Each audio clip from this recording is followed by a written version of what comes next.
If you would like a more dialed in, detailed account of what each person is supposed to do, you can go to Pulse. And there is a place, I know, it sounds like I am really, like this is what I'm all about, but there's a place called Chapter Resources. In that Chapter Resources, there is a document called Officer Responsibilities. And it is all there, and you can use that as a tool when somebody is being a tool. All right, so, Officer Responsibilities. Let's just jump right into it. How many times have you, I'm so busy. How many times have you said it? How many times have you heard it? What does it really mean? It means either you've signed up to do too much, more than any one person can handle. We're all very positive go-getters. We always want to say yes. We want to get in there. But sometimes, I do it. I know. This is about me. I'm telling you. I'm so busy. At some point, you have to start saying, honestly, let me connect you with this person. They'd be great at it, and I would love to be involved, but I don't have time right now. And just recognizing that, knowing when it happens, and being upfront and honest about it, instead of making people wait for you to get back to them and holding things up. You want to be honest with yourself. You want to be honest with your peers, with their other council members, and let them know when you just don't have time to do something. One thing that Kyle mentioned last night in our roundup, which I thought was really good, is that we're all bartenders. We're used to getting more than we can handle, all at once, powering through it, and high-fiving at the end. That does not work as a chapter council leader. We power through all the time. What do? We burn out. We have lost so many talented people in this organization because we allow ourselves and we allow our other council members to burn out. And there's no sustainability in that. We need to be honest with each other. We need to be honest with ourselves and set limits. Set limits for what we expect each other to do, and set limits for what we expect ourselves to do. Okay? So that's the bartender method there. Power through, high five after, then get drunk. Another interesting comment that came up yesterday. When was the last time you were in a room full of this many bartenders sober? Good point. Yesterday, I think most of you were sober. I don't know about today. All right, so a good chapter council excels at teamwork. One of the first thing about teamwork is respect. Mutual respect, giving respect and earning respect. And how about respect for each other's time? When you come into a meeting, get to the point. Don't waste time telling stories about what happened happened last night, who did what with who, and all that jazz. Like, some people are there to get business done, and you want to respect that. If you want to have social hour, do it at the end of the meeting so people who need to get back to work or need to go take a conference call, they can. We don't want 4-hour council meetings. Nobody has time for that.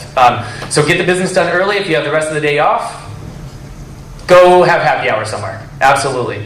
Accountability. This is getting back to that. If you're too busy to take responsibility for something, don't take responsibility for it. Hold yourself accountable for what you say you're going to do, and hold your co-council members accountable for what they say they're going to do. A lot of that comes from organization, and a lot of it comes from gentle reminders, and some of it comes with knocking people over the head.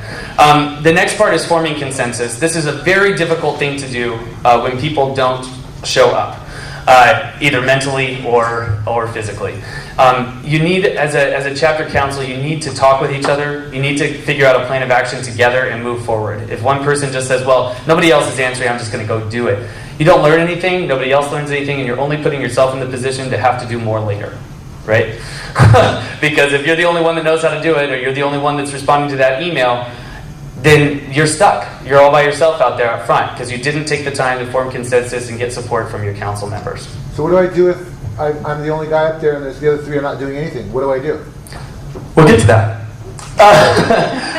Good question. Then the next part is engage and delegate. This is where, as chapter leaders, we don't have to do everything ourselves. If we do our jobs and engage our members, there are lots of chapter members out there that don't know how to step up.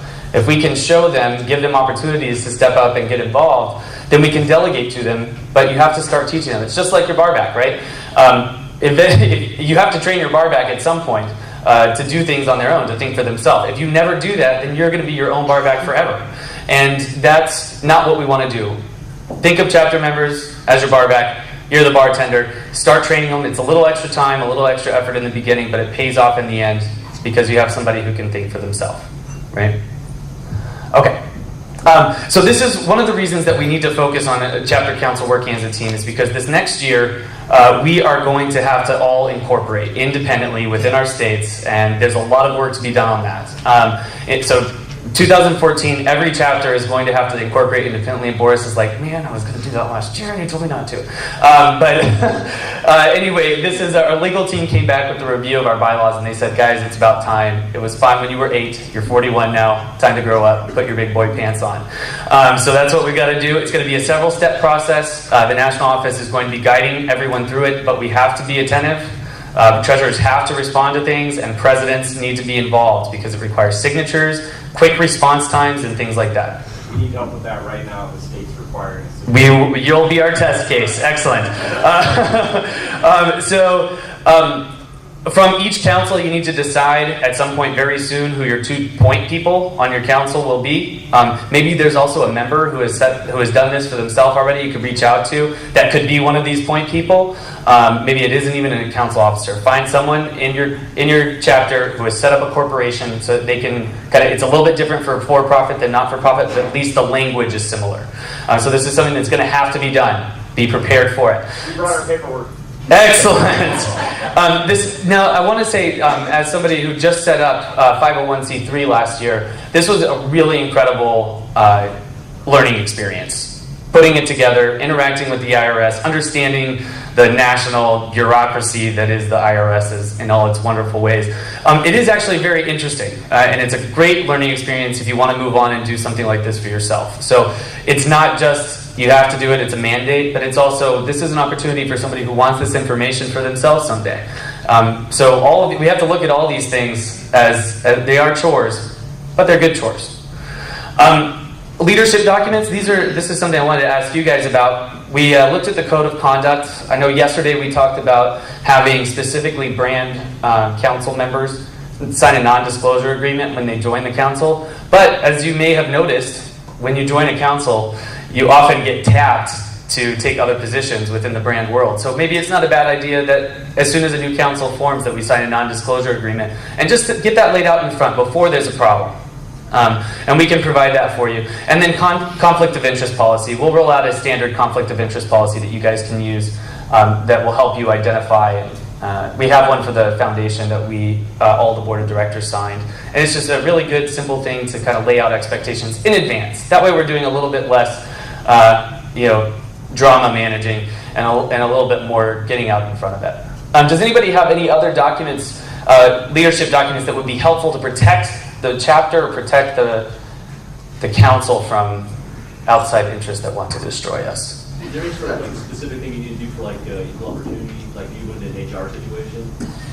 So we did just adopt with the code of conduct. We did just adopt a non-discrimination policy. If somebody within your chapter is in violation of that, we could ask them to correct the violation. If they don't correct the violation, then they should probably be asked to move on. Can we create formal documents for any kind of disciplinary action that might be taken? Yes. Can I get a writer? Writer? Anybody? You got it? Where's my marker? Will you be uploading all this stuff on polls? Yes, I will be uploading all this stuff on polls. In fact, I was just looking at the chapter resources, and that obviously needs to be organized so that we can find things on there. And one of those will be leadership documents, leadership council documents, stuff like that. We also, Sheila's going to start a folder for competition documents like that we might need. Anything else? Disciplinary action, I think, is great. It's upside down. Oh, my microphone, it was a horn. Okay. Anybody else have an idea of something that they've come across or something they're using that would help with chapter management? All right. How about a philosophy or principle sheet? We were talking yesterday in groups about identifying what your chapter focus is, or besides getting to national programs. Maybe a goal setting, mission. Maybe setting up priorities, chapter priorities. Yeah, and then it also gives you a nice, if you can set that up in a year like this year, we want to focus on these 3 things primarily. It can be a good tool. Is there like a standard for like a strike policy, or like beyond the come to 9 of the 12 meetings? Yeah, that is there as a recommendation, but Does anybody use a document like that then, I guess, to hold their council accountable for things they say they're going to do? yeah, we definitely don't want to mandate that standard for everybody because it's not going to work for every chapter. But if anybody has one that they'd like to share with other people as a best practice, some sort of responsibilities of their chapter officers, we do have a model that can be adjusted for your use. It's a document on the. So officer attendance mandate. Yeah, officer attendance mandate. Thank you so much. That sounds. Would you say like signed job, like a signature stating that you've received and understand the job description? I think that would be awesome. That would be Signed acceptance of job description. What's the protocol for removing a council member?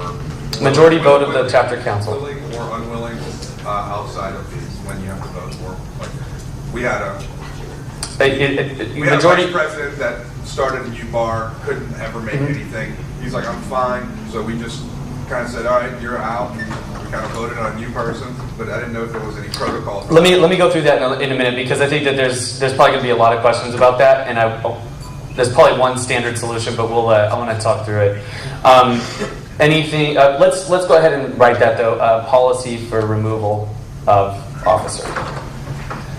It will be it is addressed in the bylaws, but I think we can probably come up with a better political solution than a legal one.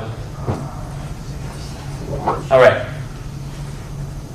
There's a difference between someone who's not doing their job, you need to move on, and for someone who has moved on in their career and needs to step down. Right, definitely a big difference. So I'm going to move on. Thank you so much, Naomi, for jumping up there so fast. So I just want to talk a little bit about what the difference between all the positions are theoretically. This is philosophically. Obviously, we work as a team to get things done. Different strengths and things are going to come out. But first of all, the president is the visionary. It's the person who sets the direction of the chapter or the council. And this is, it's a big job. You need consensus. You're going to find consensus both on your council. You're going to listen to chapter members for guidance on where you should direct the chapter. And you're going to be a very strong communicator between the chapter and national board. So does anybody know that when they signed up to be president, is that what you had a feeling this is what you were supposed to be doing, that you were the visionary of your chapter? Yeah, okay. Well, let's just think about it that way. That's your job. As the president, your job is to think big picture. Don't get bogged down in details. If you don't have the infrastructure in your chapter to get something accomplished, scale back a little bit on what you're trying to do, right? Keep it in balance. It takes time to build that infrastructure, all right? So don't stress yourself out trying to make everything happen tomorrow because it's a process. It's making relationships over the long term and then passing on those relationships to the next person after you. The next person is the vice president. I like to call this the muscle. The vice president identifies and supports chapter priorities. So they're going to go in and find those key things that really need to be attacked. And they're not going to think so much big picture, but more specific on what, a couple of key things that are going to really help drive the chapter forward. And they're going to push really hard on that. Technically, the vice president should be overseeing the accounting of the treasurer, should support them if they have questions, and also make sure that the treasurer isn't, buying a car with the chapter money. So that's the vice president's job should be overseeing the treasurer, supporting, overseeing, making sure things are really lining up properly. You maintain order at chapter and council meetings. So if somebody's getting a little out of line, the VP should kind of pull them off to the side and say, hey, you're bothering people, let it go. That kind of thing. The vice president is there to maintain order. If somebody gets off task, the VP says, hey, that's not what's on the agenda, bring it back. Bring it back in, no more tangents. Kind of keep, the VP is the muscle. You're also looking for the next leader, right? Because technically if you're the vice president and you like your position, you love your chapter, someday we're hoping that you're going to be the visionary of your chapter. So you need to find the next person and develop them into be your muscle, right? How many of you guys recruited your own vice president? Presidents, by show of hands, recruited your own vice president. Those people are your muscle? Is this what they do for you? Did they disappear on you? But they will now? All right. The last thing is I like to think of the vice president as being the best member, the model member of the chapter. The person that everybody can look to and say, this is the best, this is the guy I want to be like or the lady that I want to be like because they're there, they're present, they're active, they're engaged. Okay? Now, the reason that I was kind of talking big picture with the vice president and the president is because the secretary and the treasurer are the wheelhouse of every chapter. They are so important, and they are often overlooked, and they're often scary positions, but they're the ones with often the most responsibility in a lot of ways. So let's talk about the general secretary. This is the communicator. I wrote, it's not a secretary, a general secretary. Nobody thinks the Secretary of Defense is a note taker, right? Or sets up conference calls, right? This is not what the secretary does. The secretary is responsible to set the agenda both for the council meetings and chapter meetings. They should be very, very on top of making sure that there's cohesion and communication with the membership. Deliver the minutes in a timely manner. And minutes is just keeping a record of what we talked about. I know how chapter council meetings go. A lot of ideas get thrown out, probably similar to this room on a smaller scale.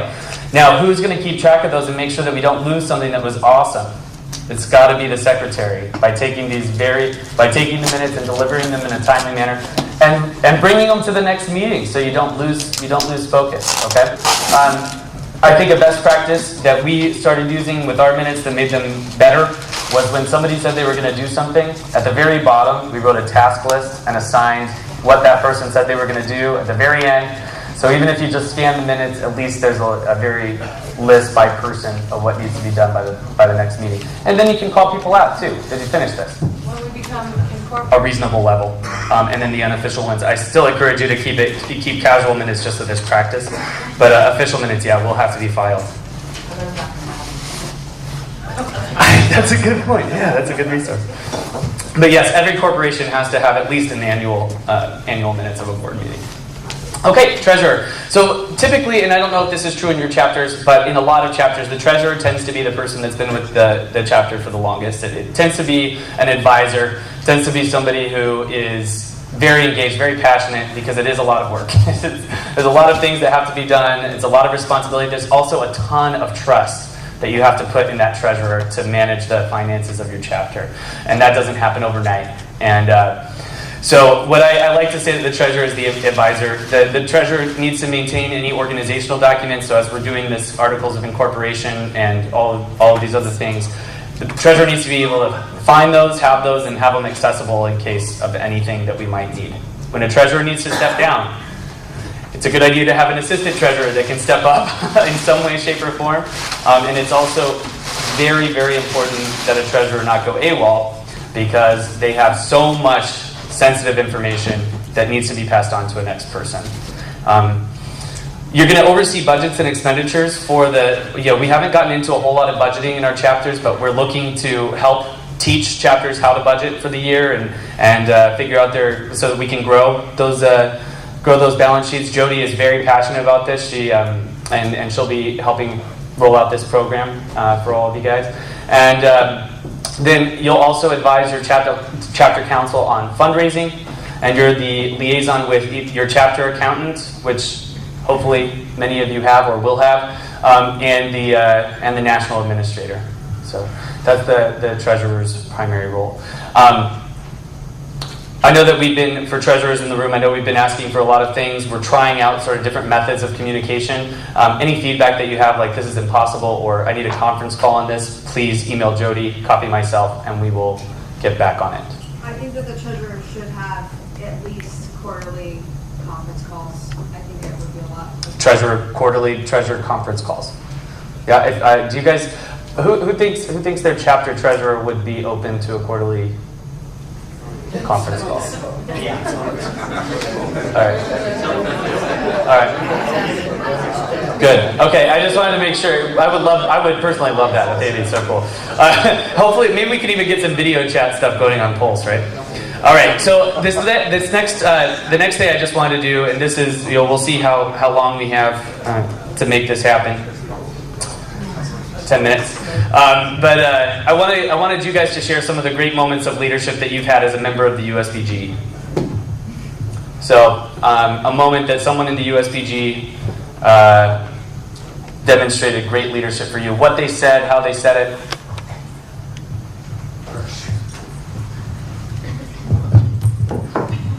I'll call him out because he's in the room. we did call to arms and put together a charity in our first charity fundraiser. First of all, Michael from Miami, and I'm talking about the vice president over there, the muscle, Ezra Paddock. Ezra's from Boston, so we reached out, we put 4 teams together and had the time of our life. There's a video out there. The Miami community really came together as a whole. So it was just, and we did this on 3 weeks. Less than that. Yeah, and Ezra was the driving force to making all that happen. And we couldn't do what we do in our chapter without him, so. Awesome. Thank you, Ed. Thank you, Ezra. Another great leadership moment. I actually want to give props to our president, David, here. A few years ago, we had kind of it was really some Springer shit that was going down in our chapter. And we had like factions, like reporting, going around each other to the national office. And David was really able to give it like that 30,000 foot view, sort it out, calm everybody down. Most everybody's still with us. So when he says his email, or his cell phone's in the bottom of his email, please don't hesitate to call him late at night even. Because he's really good at sorting out complex issues. Someone who's not here, but someone who else, as we started our United States Bartending chapter in Rhode Island, one of our mentors were Jonathan Pogash, and still today he's a mentor to a lot of us, but he really lives the USBG day to day, and we can't thank him enough for that. As a chapter, we grew really successfully. So Jonathan was great. Also, Jason Luttrell and the whole New York City chapter. And not even that, everyone probably in this room and all of us together, how we embraced all the causes this year, from the Sandy to the Boston Marathon, to just each individual. And I know Kim and I know Aaron were both on the National Board of Directors for the Charitable Foundation. Each of you guys, you did deserve so much of an applause, and thank you so much for everything that you guys do to just, number one, embrace the USBG, but to give back to the community. So each one of you guys are our leaders, so thank you.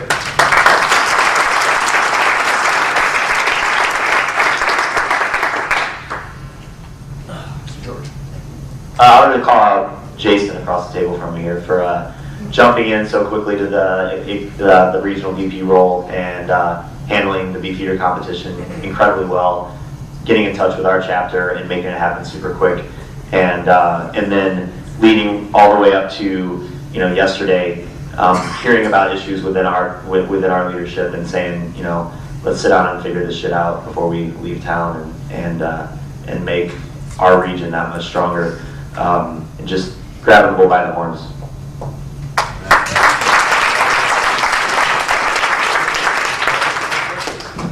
Mike just singled me out, and I really appreciate that, but I wanted to say that while I did do an amazing job, I thought, and it was great.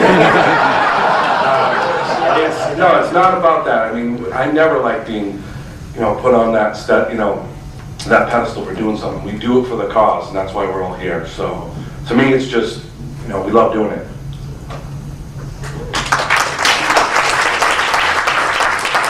I'd like to call out somebody who is a really good friend of mine as well. When I was in Boston, I moved to Seattle from Boston in December, I was a member of the Boston Guild. And we had a couple of members step down, board members step down. And we were kind of floundering, we were a little bit out of place, didn't know what we were going to do. Troy Clark stepped in as the president and just totally swung it around, and now it's a really awesome, I love you. I just appreciate everything you did for Boston, as well as helping me out when I moved to Seattle, so Troy.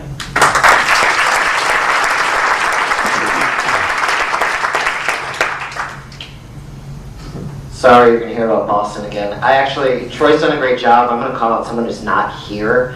There would not be a Boston USBG, period, if it wasn't for Kitty. I'm sure most of you people know Kitty.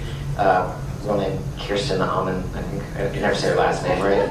Kidding. Anyway, she's the local for NetRap, but she single-handedly kind of put together USBG. When the first board kind of didn't happen or take off, she took it on herself to kind of invite and talk to people and get it going again. I mean, I would not be involved if she didn't come to me and say, we're having these meetings, we'd be interested for your perspective. And that's how I met EPOW and how I met Troy and basically got involved in all of this. She probably single-handedly is the force, at least for the creation of Boston USBG. And I want to call out on that one. It's amazing how much one person can impact an entire community just by sharing, by personally inviting people that could be good, right? That's a big part of what we're hoping with the nominating committee of this room. That's going to be able to find the people that are going to be awesome for the board of directors the next time around. Not that all of us aren't awesome, but we're at some point everybody has to move on, and we need you guys to find those people that are so passionate and so skilled that they're going to make great board members and guide the organization into the future. But do that in your chapters now. Practice, elevate people. Get them going. Become developing those leadership techniques that you're developing right now. Share that stuff. Next. I'd like to call out Brittany Chardin and also in absentia Greg Best, who started from whole cloth about 3 years ago, and just walked from bar to bar. And as you said, just personal invitations. We're going to start this. This is what we're going to do. And if it was a Fight Club situation. If it's your first night at Fight Club, you got to fight. So. Can I ask by show of hands, how many of you guys inherited a strong chapter? Yeah? And how many of you inherited a chapter that was falling apart? I wouldn't go that far. So let's just, by show of hands, let's just dedicate that we're not going to do that to the next people. Like right now, let's just say we're not gonna let the next people that take over deal with what we had to deal with. Like, let's pass it on better, leave it better than you found it. It's a good principle to follow, and it's an important one if we're gonna keep driving forward. I want to call out a couple of people quickly. First, I want to call out John Pogash, without whom I would not be a USBG member and probably not doing what I'm doing right now, for inviting me to my first USBG meeting, and when I had no idea what it was, and for taking the lead on that and everything. And I also want to call out to my New York chapter, to both Pam and Frankie, because you guys have really taken the lead stepping into your new roles. And our meetings, we were just talking about how we had 40 members at least show up to our meeting last week, and the new programs that you guys have developed and everything, and interviewing other mentors, bringing that in and bringing that energy forward. Sorry. Take it away. Okay. Because then I'll talk forever, right? Thanks, David. Hey, I just real quick wanted to shout out Demetrius over here. When I moved back to the East Coast, I was on a bartending hiatus, and he's been struggling to keep the Connecticut chapter going, and it was like right at the beginning. And he took me to Rhode Island with him. He introduced me to some of the guys and really reminded me of what I was doing. And I moved on to New York and kept bartending, but he helped a lot in the meantime. So. Thanks. I'm actually just going to follow up a little bit on that with Dimitri. 18 years ago, I stepped behind a banquet bar. I had no idea that any of this or any of you existed. Demetrius started when it was the official founder of the Connecticut chapter, and I looked up to the leaders of the group that he incorporated. And then about in October, the leaders that I looked up to turned around and asked me to lead. And that was the turning point of just my whole career.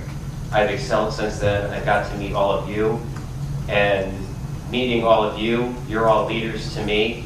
So thank you for everything that you taught me this week. Thank you for your camaraderie, your friendships. Dave, you've been there every time I've needed you too.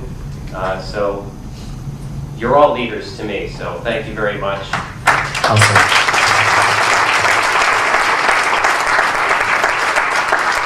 I'm Jennifer Cleveland. I'd like to make a call out to the National Resolution Committee, which was Dave Nepo, Sheila Rosario, Aaron, Kyle McHugh, and who else am I leaving out here? I'm trying to think who else it was. Frank Martucci. But anyways, I wanted to point out, particularly Aaron, that your leadership in handling our situation that occurred in Cleveland, I won't touch on that, was excellent. I thought it was It's helping us to propel forward even stronger now, and I really appreciate how you handle everything so diplomatically. Thank you very much.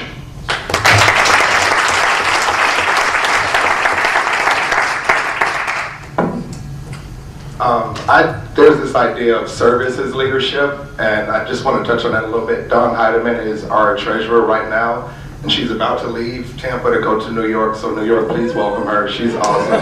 But there's like the glamorous side of it, and then there's the side that no one sees, the people that are doing the grunt work and doing, you know, the nuts and the bolts and the ugly shit. So someone has to do it, and I think that that's really, it takes a big person to do that without getting any recognition, without doing, you know, so just for all the right reasons, we thank you in Tampa. And I thank you, Don. I think you made such a good point, that it's, you know, it's our job to really because maybe the community at large has a hard time seeing or recognizing the grunt work, seeing that as being valuable.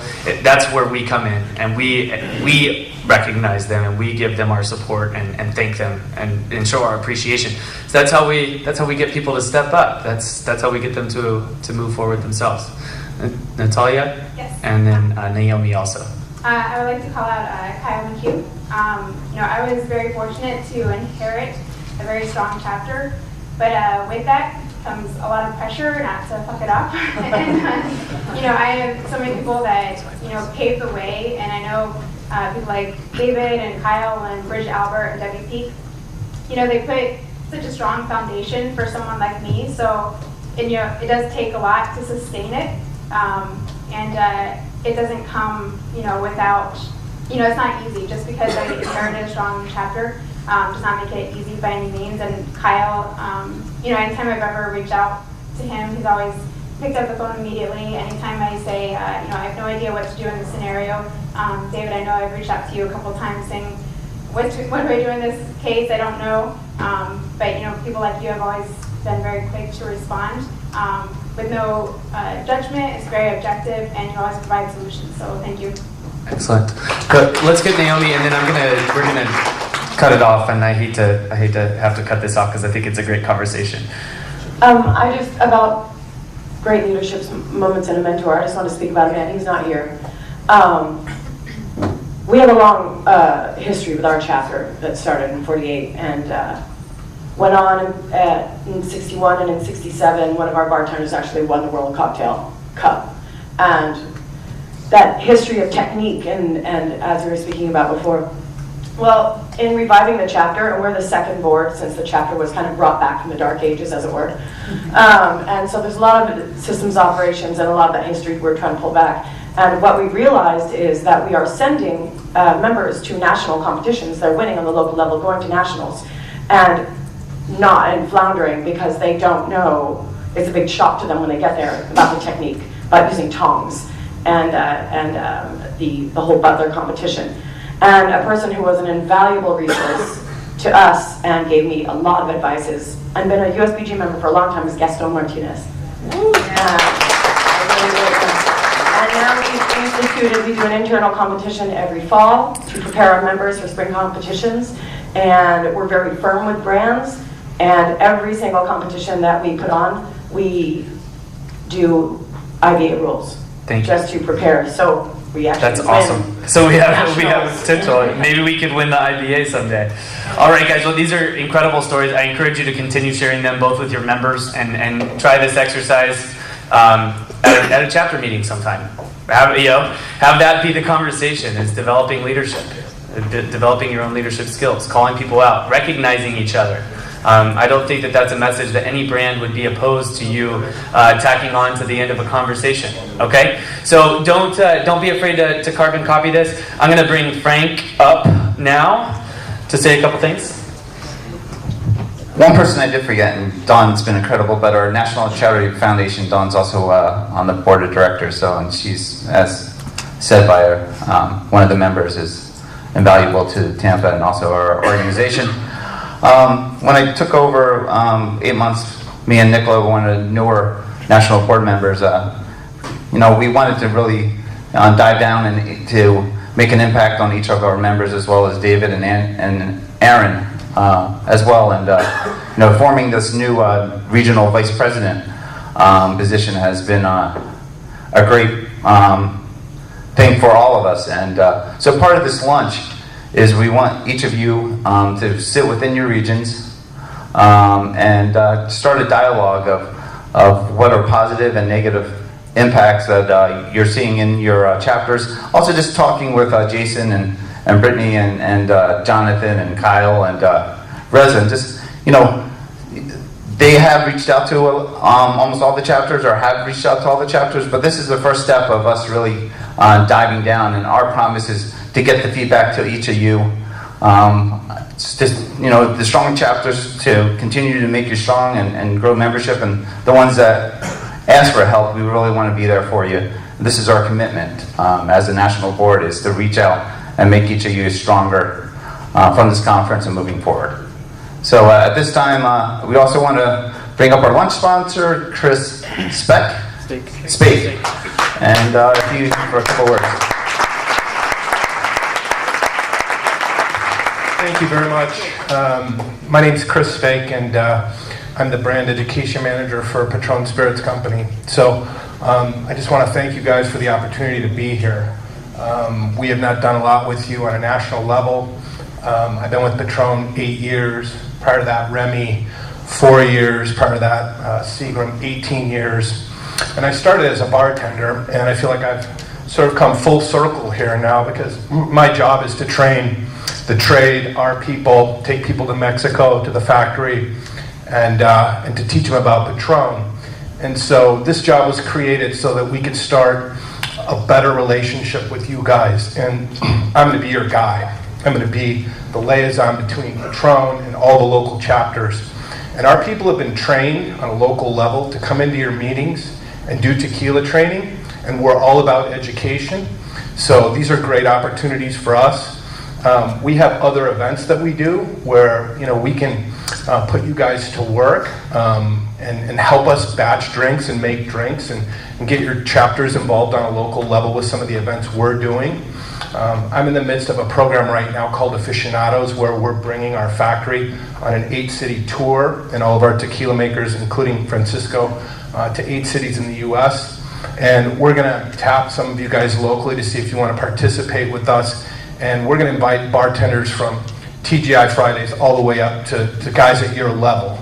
This is about educating people on tequila and how Patron is different. And so I think that there's opportunities at some of our events for you guys to also do recruitment, and I'll work with each of you locally. My email is just Chris, C-H-R-I-S, at patronspirits.com. And I'll try to get a note out to you guys so you know how to get a hold of me. And I know that, over the years, there's been varying degrees of warmth and coldness in our relationship. And part of the reason that we're here today is because we really want to work with you guys. And I know you guys vote on these types of things. And so I really want to thank you for giving us the opportunity to be here. We're not a big company. We're a small company. There's really 75 employees at Patron in North America. Some of our guys cover 4 and 5 states. But if there's an opportunity for us to come in and taste you guys on our new things, we're launching an extra añejo in the fall called Piedra. It'll be our only 100% Tahona only. It's a 4-year-old. At your chapter meetings, we'd love to bring stuff like that and show it to you guys before it debuts in the market, taste it, get you familiar with it, and things like that. So I want you guys to feel free to get in touch with me. Cocktail weeks, those are things that we could do. Tried to get involved in Arizona this year with Kim, and fortunately for me, I got transferred into this job the week that it started, so I didn't really get as involved as I wanted to. But those types of things, I have a budget for, and I have no problem, with everything I heard this morning in terms of, getting our bang for our buck and getting involved with you guys, no matter how big your chapters are. So I just wanted to thank you guys again. At happy hour tonight, if all goes well over at Handlebars, I asked them to bring in a bottle of Bordeaux. This is our 2-year-old añejo that's finished in first growth Bordeaux barrels. I think it'd be a great chance for you guys to try that. So I'll be over there buying drinks, and I'm looking forward to sitting down at the round table for lunch and talking to you guys. So thanks again. I look forward to meeting you all.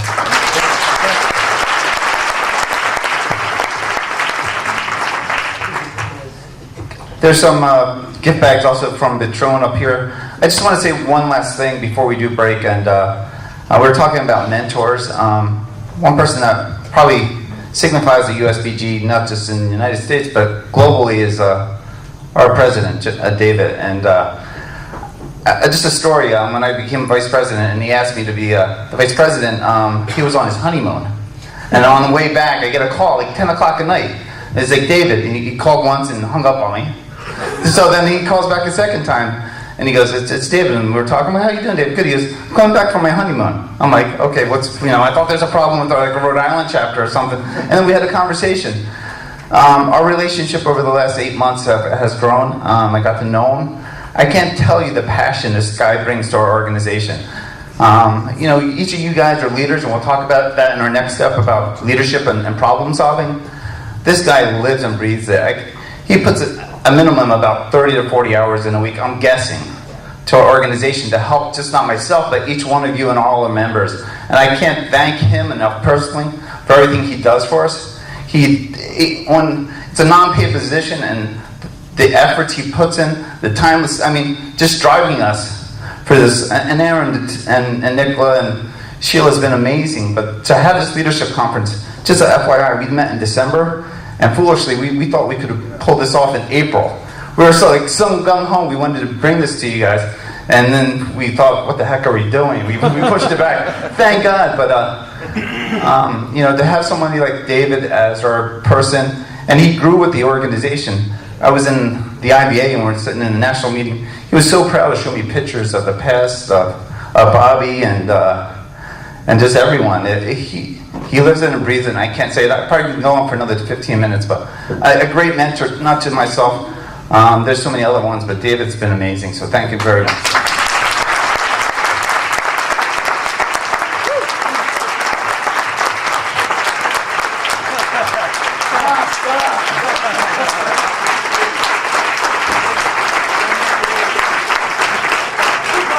When you love what you do, it's not that hard.